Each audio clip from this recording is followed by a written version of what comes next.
Alors, j'accueille maintenant Louise Samga, qui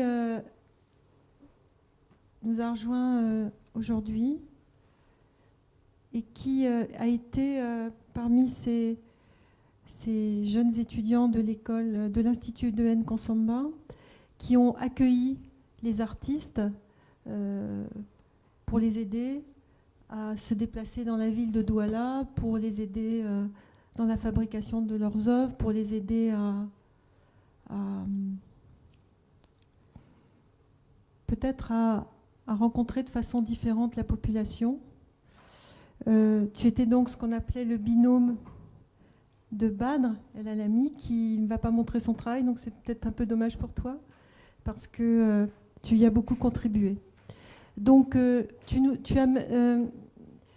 bien sûr, tu es à un moment au tout début de ton travail d'artiste, mais nous avons beaucoup tenu avec Antoine et moi à ce que vous faire la proposition de contribuer à ces 3 jours de travail.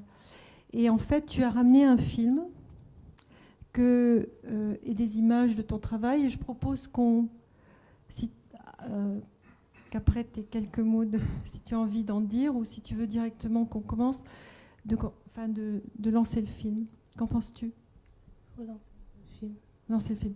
Alors, comme on filme ces 3 jours et que on va apparaître un peu, que ça va paraître un peu peut-être triste comme introduction, c'est parce que c'est vrai qu'on est très secoués tous par le fait que Aurélie Djema, qui est en fait la personne avec qui Louise discute le plus, travaille le plus, elle n'a pas eu son visa pour venir en France.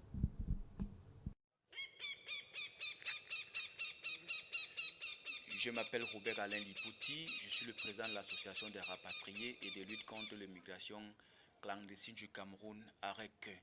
Ben voilà, je suis parti, mais avant de partir, puisque c'est un voyage que j'avais planifié, j'avais prévu faire un rite de l'ethnie Bassa qu'on appelle le Ngé. En fait, c'est pour protéger l'homme contre le poison lié aux ossements humains, des choses de ce genre-là. Et donc, c'est le Ngé. Donc, on a fait le Ngé Macon, quelque chose de ce genre-là, quand on a déjà fait ça. Mais si vous ne le faites pas, il est possible en tant que Bassa, si vous traversez un ossement humain, que vous puissiez être totalement paralysé si vous ne faites pas ce rite. C'est un peu ça. Voilà comment ça s'est passé. La raison du voyage est toute simple. Ce voyage, ce projet, je l'ai monté comme d'autres jeunes Africains pour des raisons économiques. Et donc, je pensais pouvoir élever le niveau de vie, tout au moins mon niveau de vie et celle de ma famille et mes amis, bien entendu. Et voilà, je me suis déplacé justement avec, je crois que j'avais un objet, je pense 2, une que j'attachais sur le rang et l'autre que je mettais dans la poche, c'est mon grand frère qui me l'avait offert. Et donc, voilà comment je m'étais déplacé avec ces 2 objets dont je parlais tantôt. En termes d'inconvénients ou d'avantages, franchement, je peux pas mesurer, je peux pas mesurer parce que il est vrai, j'avais bien voyagé, je n'ai pas été malade, je n'avais pas rencontré un problème lié de ce genre, mais je peux vraiment pas affirmer avec une certaine autorité que ça a été ou pas. Franchement, c'est pas évident, c'est pas évident pour moi. Et puisque déjà le déplacement, en tout cas le voyage, ce voyage en tant qu'immigrant irrégulier, je peux dire que sur un point, un tout petit peu, point de vue santé, oui, ça n'a pas été mauvais. Maintenant, j'ai été rapatrié justement parce que arrivé en Europe, ce n'était pas évident avec les nombreux migrants qui arrivaient, et en Espagne notamment, en Melilla. Et pendant que nous y étions, il y a eu d'autres qui sont venus pendant que nous attendions le papier. Donc, cette petite ville était hyper submergée. Du coup, il était question qu'on ratisse la ville et puis qu'on fasse partir toutes les personnes qui n'avaient pas de papier en règle. Bon, d'autres compagnons, compatriotes déjà, et puis compagnons africains, oui, ça ne manque pas. Vous savez très bien, les naufrages très souvent en mer sont dus beaucoup plus par le fait que des gens ont toujours et toujours beaucoup de gris-gris. J'ai vu des ressortissants de l'Afrique de l'Ouest, par exemple. Je pense tout le monde. Ils avaient toujours des trucs au rang vraiment très, très importants. Ils appelaient ça la ceinture de sécurité. Je crois donc les Sénégalais, les Maliens, tous avaient ce type de ceintures de sécurité qui étaient pour eux vraiment tout pour eux à cette époque, donc ne connaissant pas Dieu, on voyait tout ça et puis on se disait, bon, ok, peut-être c'est ça la route, mais au bout du compte, donc voilà en quelque sorte comment j'ai vu ce voyage de migrants sur ce prisme de rites traditionnels de la magie ou autre. Donc il faut dire en conclusion que ça existe et que la plupart des Africains du sud du Sahara notamment qui s'y rendent, ils font toujours quelque chose, ils ont toujours des choses qu'ils portent sur eux qui apparemment sont une sorte de protection pour le voyage, pour la vie, pour la réussite, ainsi de suite. Voilà. Et s'il m'arrivait par hasard comme ça de pouvoir repartir, si je recommençais un jour, je pense pas que je le referais encore. Vraiment pas du tout, parce que pour moi, je ne trouve pas que cela a un réel effet.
Ça, c'est une de tes œuvres aussi, une dernière, que tu as fait dernièrement, si j'ai bien compris.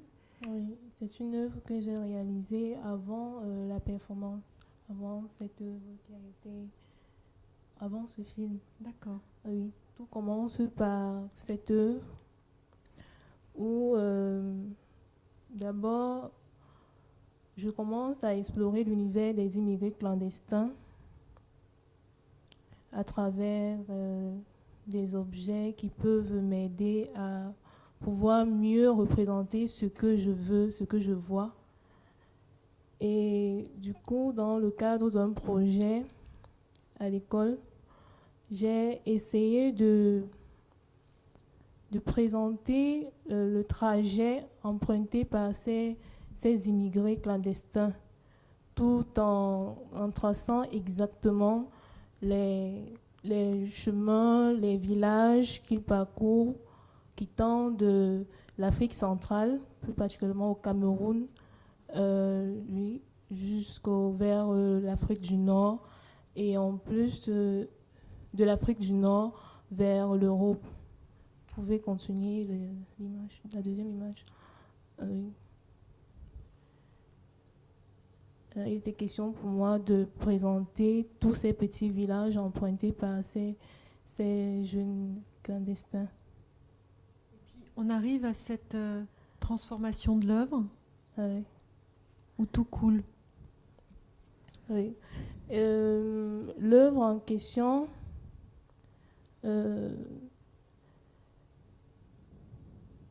cette œuvre, pour moi, symbolise cette Afrique qui souffre de ce fléau qui, pour moi, détruit à petit feu l'Afrique.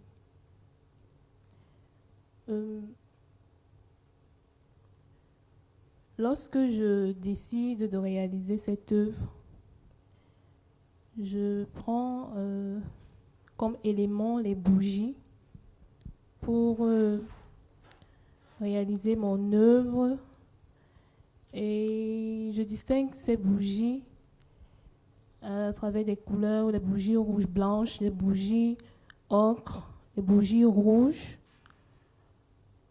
pour pouvoir indiquer et symboliser certaines zones.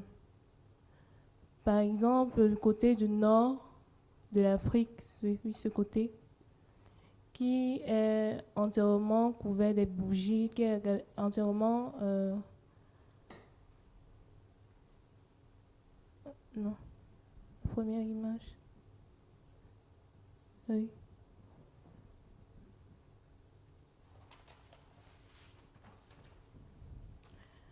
Ce côté qui est constitué des bougies ocre qui symbolise la zone dans laquelle ces immigrés clandestins quittant de l'Afrique centrale pour le nord, cette zone représente tous les pays d'Afrique du Nord développés dans lesquels ces immigrés clandestins trouvent mieux d'aller rester pour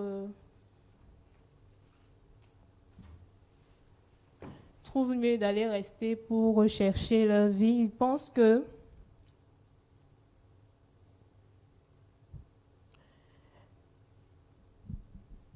je suis désolée.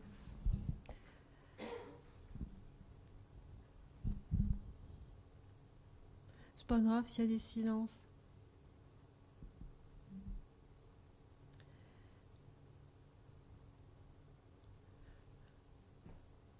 Tu as produit ces deux œuvres depuis le mois de décembre. Oui. Et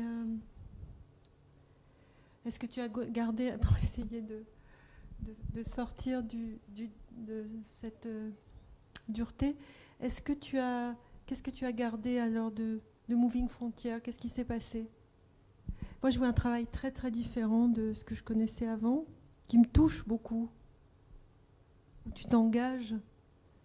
On avait beaucoup parlé, pour ceux qui n'étaient pas avec nous, la question de la généralité, c'est-à-dire une façon parfois des jeunes étudiants qu'on rencontrait de parler en général.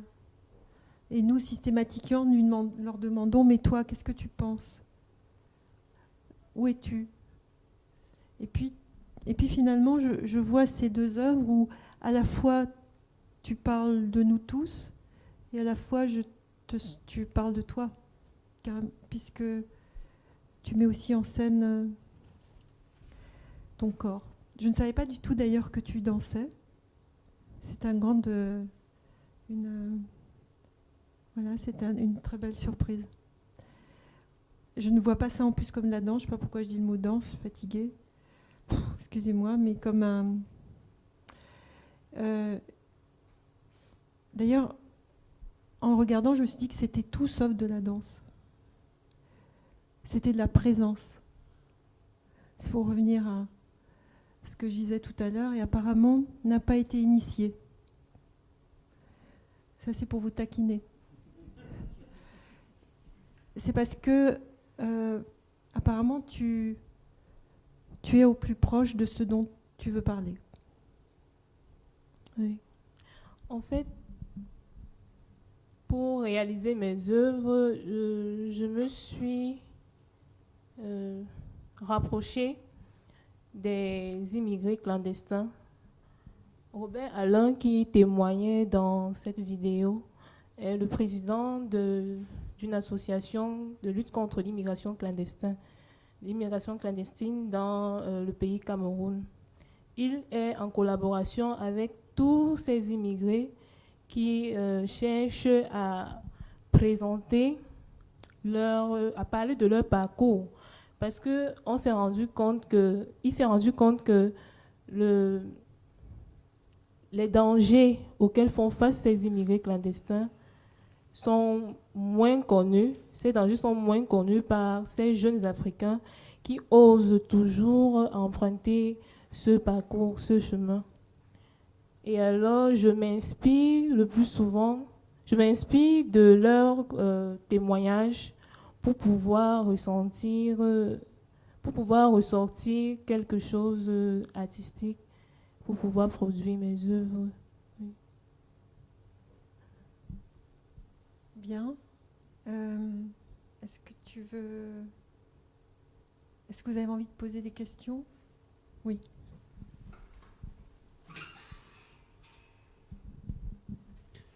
Je voulais dire, comme Sylvie, que j'étais très, très, très touché, très bouleversé par les deux œuvres que tu as présentées, Louise, parce que c'était pas des choses comme ça qu'on avait vues à Douala, qui étaient déjà très belles et très fortes, mais que là, il y a une grande puissance je trouve, dans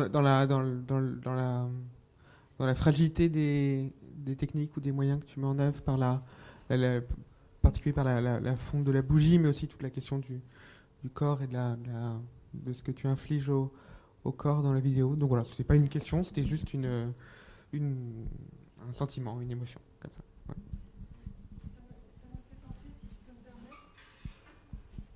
Ce que vient de dire Antoine me fait penser me rappelle mon grand ami Shenzhen, un artiste que j'aime beaucoup et qui est mort, qui nous a quittés il y a quelques années, et qui utilisait des bougies.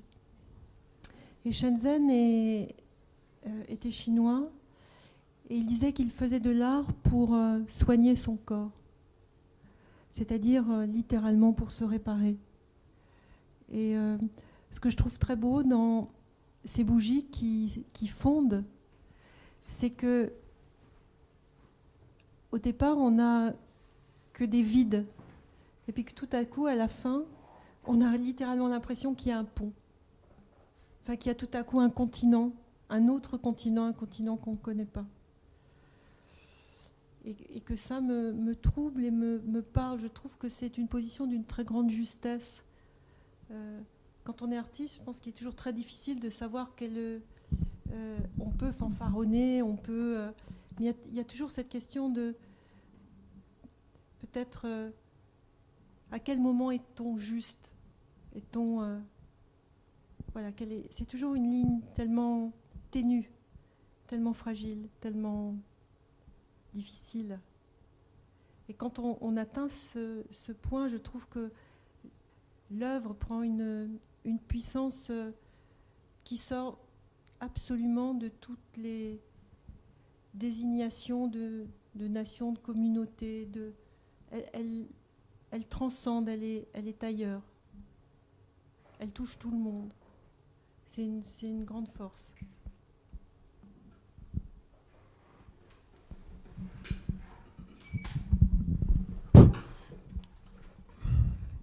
Enfin, ce que moi je vois, ça me semble, entre la fragilité de toutes ces espérances sur l'ensemble d'un continent, Candle in the Wind, en l'occurrence, et cette fragilité qui finit par fondre en se heurtant à toutes les barrières de Manila, de la Ceuta, sans parler du grand naufrage dans la Mare Nostrum, je veux dire.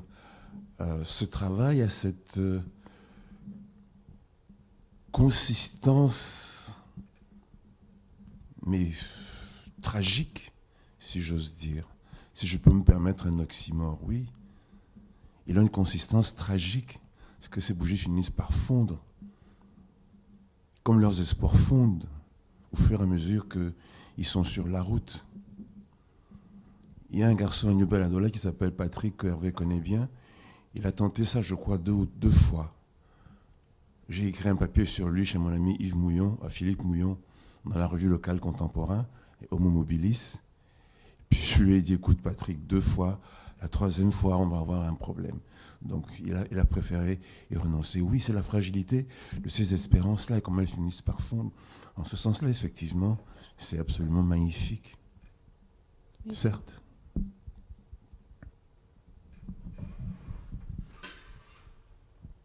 Est-ce que d'autres... Oui, Ua ?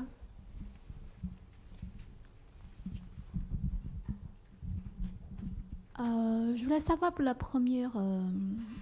c'est toi qui l'avais fait, la chorégraphe. Oui. D'accord. Et quand je le vois, comme Sylvie a dit, il y a une grande présence. À un moment donné, surtout les quelques secondes de la fin, j'ai plutôt l'impression de voir... c'est comme si on voit une transe, presque. Que, je sais pas, je te trouve... voilà, c'est ce que j'ai comme un processus d'initiation que je connais mal. D'ailleurs, peut-être je dis une bêtise, mais c'est comme une transe. Je sais pas. Et je voulais savoir comment ça se... Est-ce que ça se passe quelque chose dans ton...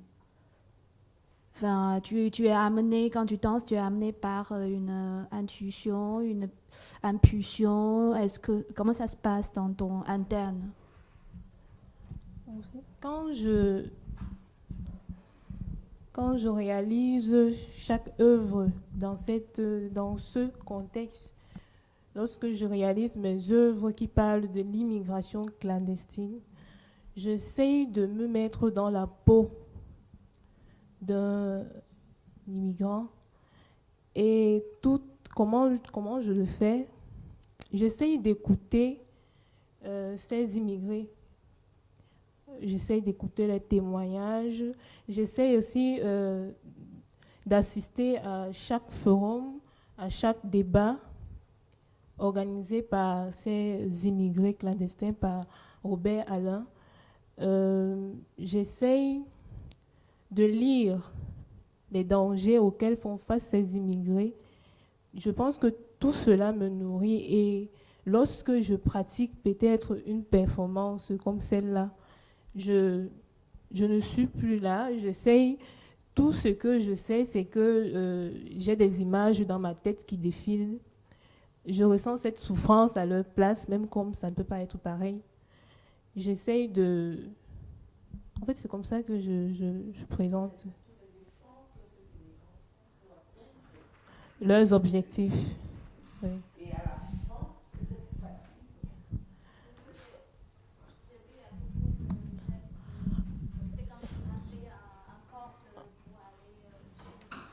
Oui, c'est pour cela que je dis je m'inspire de leur histoire. Bon, ils me disent comment ils procèdent pour arriver dans leur destination, comment ils font. Est-ce que parfois ils me disent il y a des barrières, il y a des cordes, je suis sur le bateau, je sais il faut sauter, il faut nager. C'est tout ça qui enrichit mon travail.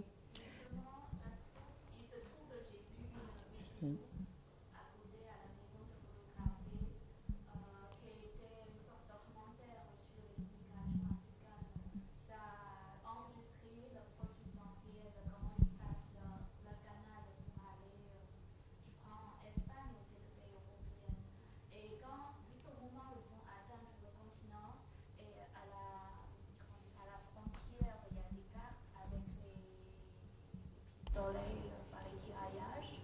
Donc on le tire comme ça. Donc, et puis on voit, il y a le bateau qui coule et il y a tous les immigrations qui tombent dans l'eau. Il y en a qui essaient de justement monter sur les cordes. Il y en a quelques-uns qui arrivent à survivre, d'autres qui sont carrément mortes dans l'eau. Et en même temps, il y a le garde, je sais pas comment ça, c'est les soldats de frontières qui les voient couler, mais en même temps, ils ferment un demi-yeux, qui laissent quelques peu de personnes qui sont échappées. Et à la fin de cette vidéo, je crois qu'on a fait une interview avec le soldat qui a fait ça. En fait, eux-mêmes, ils sont traumatisés aussi. Donc, dans la performance, je ne sais pas comment on l'appelle, la danse, et donc ça me fait faire la liaison de tout ça, et surtout la dernière image, et tu crains après épuisé. Oui, moi je le vois plutôt comme quelqu'un qui roule dans les flots, qui n'arrive plus à nager, qui meurt. Tout à fait. C'est plutôt ça que j'ai vu que quelqu'un qui se rentre en état de transe. C'est ça. En fait, je crois que la performance représente toutes les souffrances de ces immigrés, de ceux qui tentent d'aller, de traverser la mer pour atteindre l'Europe. Et c'est un peu imagé, la fatigue. Vous avancez, à un certain moment, vous êtes fatigué. Pour ceux qui arrivent même à l'eau, c'est déjà un exploit. Mais souvent, vous n'y arrivez même pas parce que vous avez toutes ces barrières qui vous empêchent d'y arriver. Et à la fin de la performance, ça peut être la mort ou l'essoufflement ou l'effondrement. Donc, comme elle a si bien dit, elle essaye de représenter toutes les images, surtout que ces derniers temps, on en a tellement parlé. Et puis, vous avez des personnes, bon, là, c'est très peu de personnes qui, parce que j'ai suivi une interview quand ce problème s'est véritablement présenté et qu'il y avait des charters qui ramenaient des Camerounais et autres, mais malgré ces souffrances, vous avez des personnes qui disent ce n'est que partie remise. Oui, mais justement, alors, j'aimerais dire encore quelque chose sur ce film. Pourquoi il me retient? C'est parce que il y a toujours un grand enjeu entre une bande sonore et l'image. Il y a toujours une sorte de lutte. Parfois, l'image couvre le son ou le son couvre l'image. Et ce que je trouve extrêmement juste, encore une fois, c'est comment on entend cet homme qui finalement n'a pas un ton dramatique, qui est un peu comme ça, qui le dit, et puis on l'écoute, et à un moment donné, on le quitte. Enfin, en tout cas, moi, je l'ai quitté, parce que le corps qui bouge devant moi prend une telle force, et puis tout à coup, j'entends à nouveau l'homme, et c'est comme une sorte de dialogue, et qui fait que je trouve très juste aussi d'avoir continué en silence, terminé en silence. Voilà, c'est ça que je trouve très très fort. Je voudrais ajouter par rapport à cette image, en fait, on va prendre le micro. On voit les bougies en train de se consommer. Et en fait, j'ai pensé par rapport à cette question d'immigration des clandestins, c'est qu'il y a un mot pour les désigner qui est les haragas. Et le mot haraga, en fait, qui vient de l'arabe et qui veut dire ceux qui brûlent. Et en fait, qui brûlent la première étape, c'est-à-dire leur corps au danger. C'est-à-dire qu'à n'importe quel moment, ils risquent de mourir dans ce voyage interminable. Et arriver en fait à leur but, c'est-à-dire par exemple l'envie d'être de l'autre côté, sur l'Europe. Donc il y a une deuxième étape qui est ce danger de traverser. La vidéo fait écho à ça, qu'ils risquent de mourir aussi. Mais une fois arrivés en Europe, les haragas, c'est qu'ils brûlent leur carte d'identité pour pas qu'on les reconnaît, et pour ne pas qu'on les renvoie chez eux. Parce qu'une fois qu'on n'a pas de pièce d'identité, qu'on n'a pas d'identification, on ne peut pas les renvoyer. Ça, c'était à une époque. Ensuite, en fait, on pouvait vraiment les arrêter, et c'était en fait le contrôle des empreintes. Quand maintenant c'est comment on appelle ça Le contrôle au faciès. Non, des empreintes biométriques, merci. Voilà. Et donc, en fait, maintenant, ce qu'ils font, ces jeunes clandestins, c'est qu'ils vraiment, ils brûlent aussi leurs empreintes. Ils ont un briquet, et avant de voyager, et pendant le voyage, ils brûlent ça. Et donc, les bougies, en fait, me fait penser à la fois la façon comment elle les a disposées. On dirait un événement tragique, en fait. Quand il y a un événement tragique, on dispose des bougies comme ça au sol. Et on est à la fois consommateur de cette image tragique et acteur de sa commémoration, quand même. Voilà. Très bien. Louise, tu as quelque chose à ajouter pour terminer? J'aimerais dire que les œuvres que j'ai réalisées sont des fruits de plusieurs dialogues lors de Moving Frontier au Cameroun. Et j'ai essayé de pouvoir quitter,